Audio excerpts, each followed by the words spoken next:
കേസുകളിലും വ്യവഹാരങ്ങളിലും കുടുങ്ങി നീതി ലഭിക്കാൻ വൈകുന്നവർ അനുഗ്രഹം തേടിയെത്തുന്ന ഒരു ക്ഷേത്രമുണ്ട്. പൊൻകുന്നത്ത് നിന്ന് ചിറക്കടവ് മണിമല റൂട്ടിൽ 8 കിലോമീറ്റർ പോയാൽ ജഡ്ജി അമ്മാവന്റെ ക്ഷേത്രമെത്തും. ജഡ്ജി അമ്മാവൻ ഉപദേവതയാണ് കേട്ടോ. ചെറുവള്ളി ദേവിയാണ് പ്രധാന മൂർത്തി.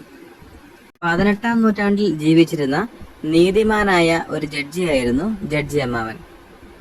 പ്രശസ്തരായ പല ക്രിക്കറ്റ് താരങ്ങളും സിനിമാ താരങ്ങളും നീതി തേടി ജഡ്ജി അമ്മാവന്റെ പക്കൽ സ്ഥിരം എത്താറുണ്ട്. ഇവിടെ വരുന്നവർക്കെല്ലാം അനുകൂലമായ വിധി ലഭിക്കാറുണ്ട് എന്നുള്ളത് അത്ഭുതകരം തന്നെയാണ്. ജഡ്ജി അമ്മാവന്റെ പ്രതിഷ്ഠയ്ക്ക് പിന്നിൽ ഒരു ഐതിഹ്യമുണ്ട്. കാർത്തിക തിരുനാൾ രാമവർമ്മ തിരുവിതാംകൂർ ഭരിച്ചിരുന്ന കാലം.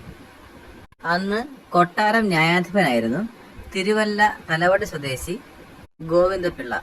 ഒരിക്കൽ ഗോവിന്ദപിള്ളയുടെ അനന്തരവനായ പത്മനാഭപിള്ള ഒരു കേസിൽ മുന്നിലെത്തുന്നു.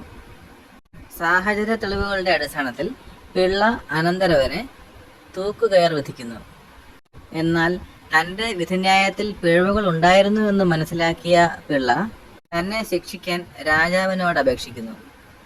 ആദ്യം എതിർത്തെങ്കിലും പിന്നീട് നിർബന്ധം സഹിക്കവയ്യാതെ രാജാവ് അത് അംഗീകരിക്കുന്നു. ശിക്ഷ എന്തെന്ന് വിധിക്കാൻ പിള്ളയെ തന്നെ രാജാവ് ഏൽപ്പിക്കുന്നു. ഇരു കാൽപാദങ്ങളും മുറിച്ചു മാറ്റി തൂക്കിലേറ്റി തലകീഴായി 3 ദിവസം പ്രദർശിപ്പിക്കണം എന്നുവരെ അദ്ദേഹം സ്വന്തം ശിക്ഷയായി വിധിച്ചു.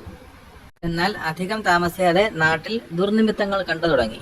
പ്രശ്നം വെച്ചപ്പോൾ ജ്യോത്സ്യന്മാർ പറഞ്ഞു, അനന്തരവന്റെയും പിള്ളയുടെയും ആത്മാവിന് നിത്യശാന്തി ലഭിക്കുന്നതിന് വേണ്ടി ജഡ്ജിയുടെ ആത്മാവിനെ ചെറുവള്ളിയിലെ കുടുംബസ്ഥാനത്ത് കുടിയിരുത്തി.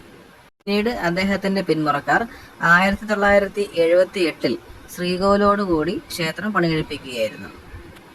എന്ത് കുറ്റകൃത്യവും ചെയ്തവർക്ക് ശിക്ഷയിൽ നിന്ന് ഒഴിവാകാനുള്ള ഒരു വിധമായിട്ട് ഒരിക്കലും ജഡ്ജി അമ്മാവന്റെ തിരുനട കാണാൻ സാധിക്കരുത്. മറിച്ച് സ്വന്തം ഭാഗത്ത് ന്യായമുണ്ടെന്ന് ബോധ്യമുള്ള ആളുകൾക്ക് ധൈര്യമായി ജഡ്ജി അമ്മാവന്റെ പക്കൽ വന്ന് അനുഗ്രഹം വാങ്ങാവുന്നതാണ്.